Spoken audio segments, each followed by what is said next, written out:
Hello दोस्तों, स्वागत है आप सभी का हमारे एक बार फिर से मेरे यूट्यूब चैनल आर के टेक्निकल में। तो दोस्तों, आप लोग कैसे हैं? हमें कमेंट करके ज़रूर बताइएगा और आप लोगों की पढ़ाई कैसे चल रही है वो भी बताइएगा। आज हम पढ़ेंगे कोशिका इनिशियल। कोशिका की परिभाषा। कोशिका, जिसे हम अंग्रेजी में सेल भी कहते हैं, यह जीवन की सबसे छोटी इकाई है। सभी जीवित चीज़ों में संरचनात्मक और कार्यात्मक इकाई है। कोशिका इतनी छोटी होती है कि उन्हें हमें देखने के लिए सूक्ष्मदर्शी की आवश्यकता होती है। अर्थात जो कोशिका होती है वो सभी जीवित प्राणियों में पाया जाता है और इसका संरचनात्मक और कार्यात्मक इकाई होती है। और ये कोशिका जो होती है ना, ये इतनी छोटी इकाई होती है कि इसे देखने के लिए हमें सूक्ष्मदर्शी यानी माइक्रोस्कोप की जरूरत पड़ती है। हम इन्हें नग्न आंखों से नहीं देख सकते हैं।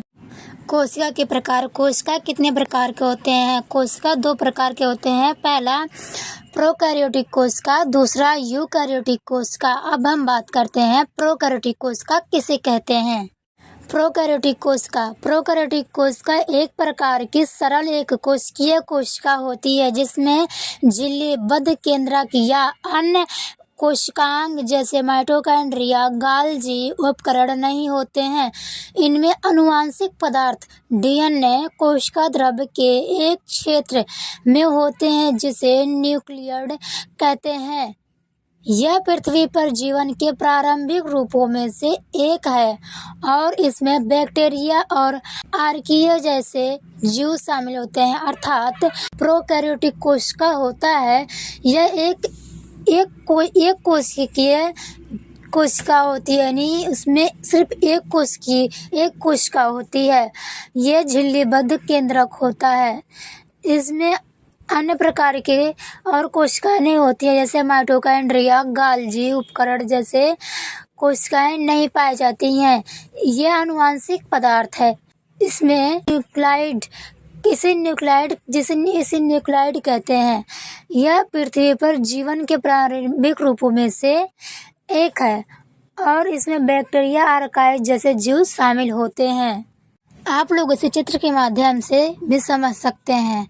आप लोग यहाँ देख पा रहे होंगे जो डायग्राम बना है, आप लोग इसे अपने नोटपैड में बना लीजिएगा सेम टू सेम ऐसे ही।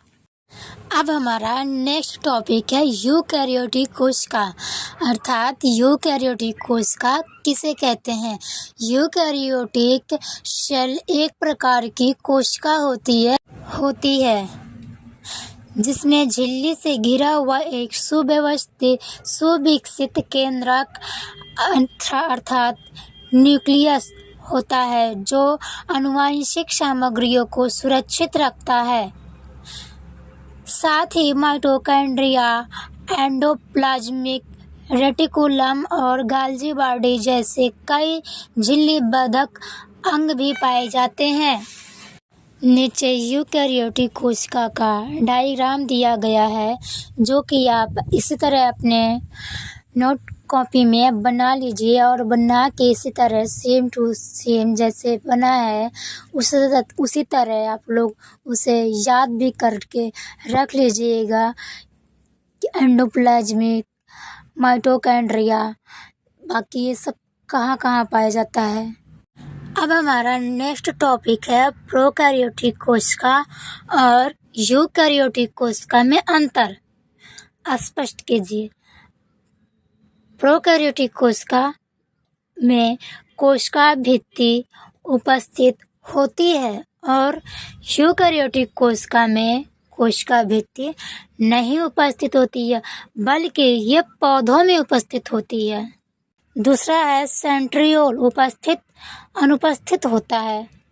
जो सेंट्रियोल होता है यह प्रोकैरियोटिक कोशिका में अनुपस्थित होता है, वहीं इसकी ठीक उल्टा यूकैरियोटिक कोशिका में यह जंतुओं में उपस्थित व पौधों में अनुपस्थित होता है। यानी जो जंतु हैं यानी जानवर जो हैं इनमें उपस्थित होता है और पौधों में नहीं होता। फिर बात करते हैं तीसरा नंबर। कुछ प्रोकैरियोटिक कोशिकाओं में क्लोरोप्लास्ट अनुपस्थित होता है।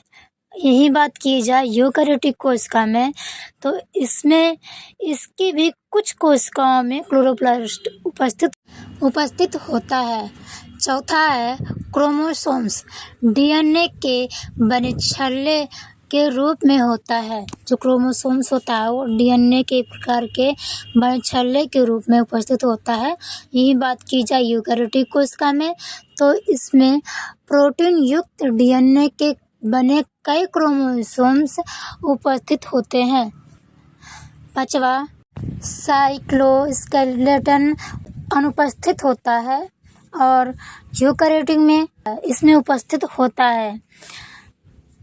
छठवा एंडोप्लाज्मिक रेटिकुलम अनुपस्थित होता है और यूकेरियोटिक कोशिका में एंडोप्लाज्मिक रेटिकुलम उपस्थित होता है। बात की जाए प्रोकैरियोटिक कोशिका में, तो इसमें माइटोकॉन्ड्रिया अनुपस्थित होता है और यूकेरियोटिक कोशिका में माइटोकॉन्ड्रिया उपस्थित होता है। अभी के लिए इतना ही। तब तक कि आप लोग अपने नोटपैड में नोट कीजिए, पढ़िए।